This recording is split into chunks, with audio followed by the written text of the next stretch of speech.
تنہا گھر میں نہیں سونا چاہیے، بالکل آل الون. ابن عمر سے مروی ہے کہ نبی صلی اللہ علیہ وسلم نے تنہا رات گزارنے سے منع فرمایا ہے. کچھ بھی ہو سکتا ہے رات کو انسان کو، تو کوئی نہ کوئی آس پاس ہونا چاہیے. نماز عشاء کے بعد سونے میں تاخیر نہیں کرنی چاہیے سوائے اس کے کہ ذکر الہی یا علمی گفتگو یا دینی مذاکرہ ہو. گھر والوں سے ضروری بات کے لیے جاگا جا سکتا ہے. نبی صلی اللہ علیہ وسلم نے فرمایا رات کا اندھیرا پھیل جانے کے بعد لایانی گفتگو نہ کیا کرو.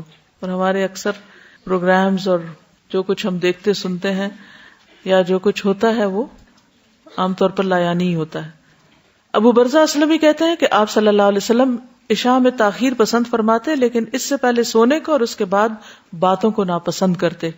بسم اللہ پڑھ کر گھر کے دروازے بند کر دینے چاہیے کیونکہ حدیث میں آتا ہے کہ دروازوں کو بند کر لیا کرو اور اللہ کا نام لے لیا کرو کیونکہ شیطان بند دروازے نہیں کھولتا. سونے سے قبل آگ وغیرہ بجھا دینی چاہیے، خصوصاً سردی کے موسم میں گیس کے ہیٹرز وغیرہ بند کر دینے چاہیے.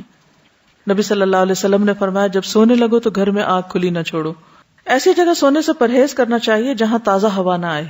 ایسی چھت پہ نہیں سونا چاہیے جہاں منڈیر نہ ہو. رسول اللہ صلی اللہ علیہ وسلم نے فرمایا جو شخص کسی ایسی چھت پہ سوئے جس کے گرد کوئی منڈیر یعنی دیوار وغیرہ نہ ہو تو اس سے ذمہ اٹھ گیا، یعنی وہ اٹھ کے بازلوں کو چلنے کی عادت ہوتی ہے اور چھت سے نیچے جا گرا مر گیا تو پھر اس کا اپنا قصور ہے. برا بن عازب کہتے ہیں کہ نبی صلی اللہ علیہ وسلم نے فرمایا جب تم رات کو بستر پر لیٹو تو نماز کی طرح وضو کر لیا کرو، یعنی سونے سے پہلے وضو کر کے سونا چاہیے کیونکہ اس کے بارے میں آتا ہے کہ جو شخص باوضو رات کو سوتا ہے اس کے بستر میں فرشتہ رات گزارتا ہے. جب بھی وہ رات کی کسی گھڑی میں نیند سے بیدار ہوتا ہے فرشتہ کہتا ہے اللہ اپنے فلاں بندے کو معاف کر دے، اس لیے کہ وہ باوضو سویا. ساری رات فرشتے دعائیں کرتے رہتے ہیں.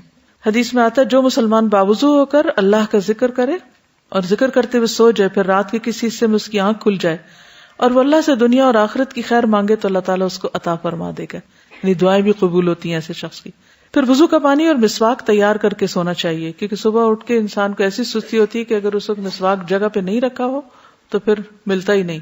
سعد بن ہشام سے روایت ہے کہ ام المومنین سیدہ عائشہ رضی اللہ تعالی عنہا نے رسول اللہ صلی اللہ علیہ وسلم کے وطر کے متعلق بیان کرتے ہوئے بتایا ہم آپ کے لیے مسواک اور وضو کا پانی تیار کر کے رکھ دیتے تھے.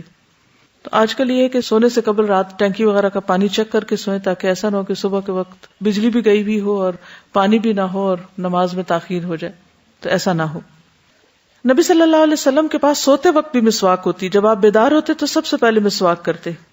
پھر اسی طرح سوتے وقت سرما بھی لگایا جا سکتا ہے. حدیث میں آتا ہے کہ سوتے وقت عصمت سرما ضروری سمجھ لو کیونکہ یہ نظر کو تیز کرتا ہے اور بالوں کو اگاتا ہے. رسول اللہ صلی اللہ علیہ وسلم کے پاس ایک سرما دانی تھی جس سے آپ سوتے وقت ہر آنکھ میں 3 بار سرما لگاتے تھے.